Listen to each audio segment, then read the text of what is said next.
2020 Shinjuku Gunpla Expo, November 14th, 2020 at the Shinjuku Sumitomo Sankaku Hiroba building.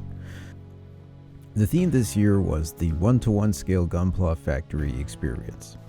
Alright, so before we really get into it, this was a video that I had shot a long time ago, and I had basically put all the footage in the trash because it didn't turn out very well. We shot this in an extreme hurry. We had 15 or 20 minutes to shoot it. We got there right before it closed. That's just FYI. There's some little interesting things in this, and I decided to throw it out anyway. It was a pretty okay experience. It wasn't my favorite expo, but there were a few unique things they did here that they never did again. Like this sign says, Gunpla Factory Nexus.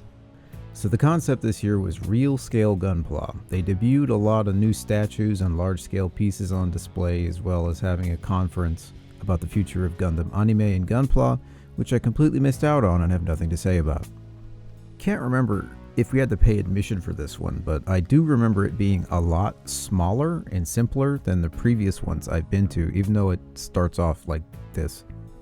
I've been to most of the Gunpla Expos, and it seems like they usually start with one of these, like we're ushered into this this entrance area that's surrounded by big LED walls, and they give us a presentation to sort of explain the concept. It's sort of like one of those, almost, I don't know, it's like one of those augmented reality type rides. It's like the old Back to the Future or the Simpsons ride at Universal. I always find it a big shame that Bandai Visual and Sunrise don't usually just publish all this stuff once the expos and conferences are all over, because they're usually really cool and you can tell the artists spend a lot of time on these things. It's really wild to get to see them in person on the big panoramic screens with the super loud bassy speakers. It reminds me of the old Cinema Dome movie shorts from the original Gundam Front, where they would project them on the ceiling of like a, kind of looks like a planetarium but smaller.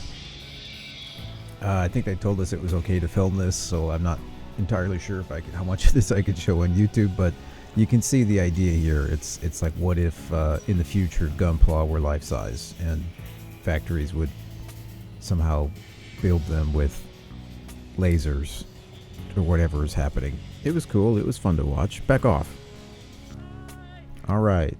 We head outward into the expo, and this time it's mostly just a bunch of glass cases advertising products that just came out or will come out soon.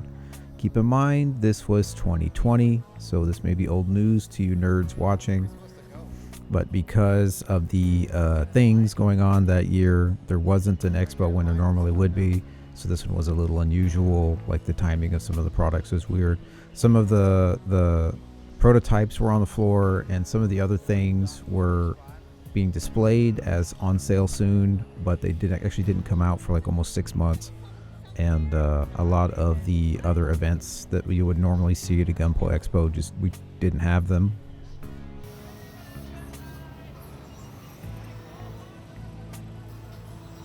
So what I think happened is Build Divers was very popular around this time period, so they created this concept that, you know, in the future you could create giant real size like Gunpla models, or you could scan the Gunpla and somehow battle with it like in that TV show. So a lot of the elements of that idea are around here.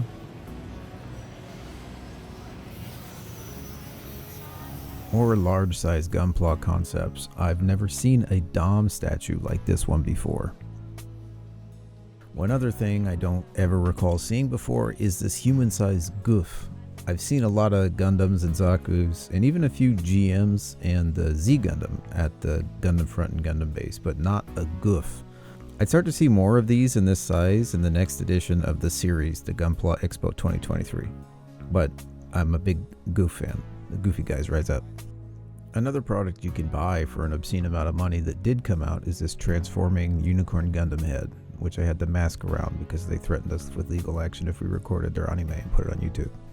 I think you had to wait an entire year for these to actually hit the market, and I think they were like $400 or $500. Speaking of obscenely expensive collectibles, the big focus of this expo was the MGEX and the PGU series coming out. There were a few of them on the floor for us to gawk at. And again, for context, these came out less than 2 months ago and they were kind of impossible to get.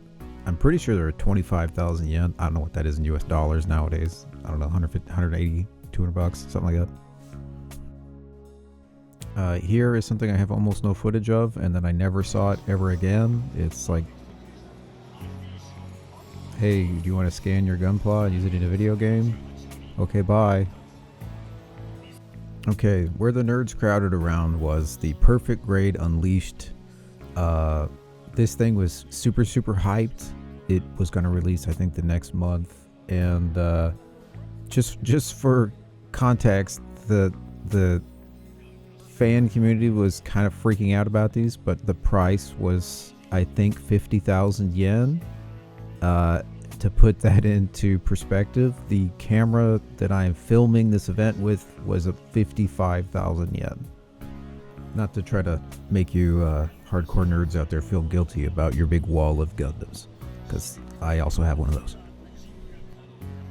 This really got me wondering where all these pieces go between expos, because I would see these giant beam sabers again somewhere, but like, where do they go?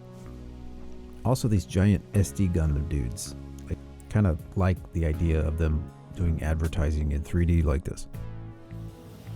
So again, we're trying to rush through this really fast because it's closing soon, but they have a whole little case here for the Gundam factory in Yokohama, which at the time wasn't open quite yet. I did shoot a better, more full detailed review of that place. It ended up with way more footage than I had intended. Eventually that is going to come out. Alright, we are trying to get through all of the display cases so we can see some of the Gunpla builders. We're trying to get to the prototypes, but we have to go through here first. I like this one's color. Normally I go through these and try to put the placards up there to cite who built and painted these, but I did not do that. I didn't have time to do it. I have no stills from this event. It's just all jiggly footage. I love this one though. If you can find this one online somewhere where they just basically painted human anatomy on top of a Gundam, it's a really cool idea. A lot of GPO2s this year. I mean, it's a fantastic timeless design, but it was kind of weird because I usually don't see any. I thought this one, you know, a lot of the ones people aren't paying attention to, who aren't that wild, are some of the best ones, and this one is really great. There's always a Cubily. There's always some kind of unique paint style on them. They're always doing candy colors on them. It's like a thing. Sazabi is another really popular custom kit that's always on display at these. Just really enjoying looking at Stu's shirt, I guess. I stood here for almost 5 minutes desperately trying to get a good shot of this this is a guy. We just keep trying.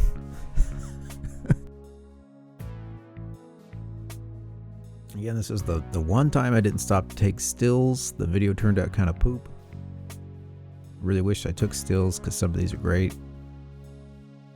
This ball was one of my favorite things that I've seen, and just makes me want to buy that kit. I still haven't got one.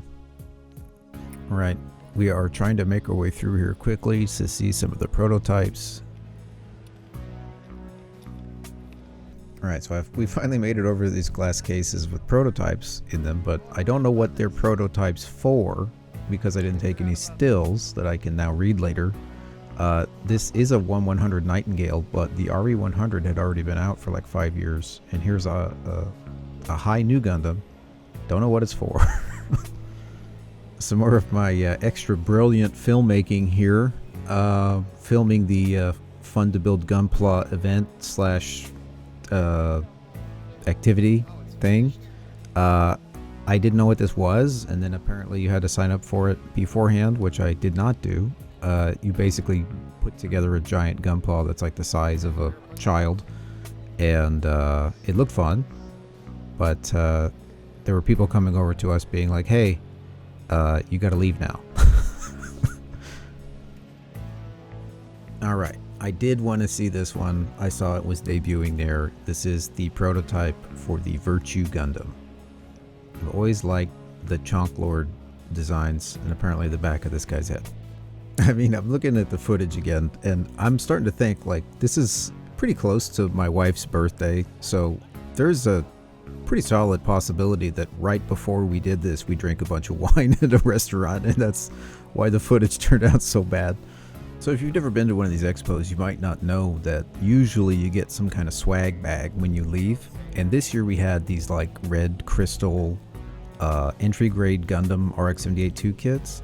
And if my memory's correct, this one and the next Gunpla Expo I went to, usually they're over 3 or 4 days, and they do a unique color kit each day, and this day was crystal red, so we got lucky because the crystal red is pretty rad.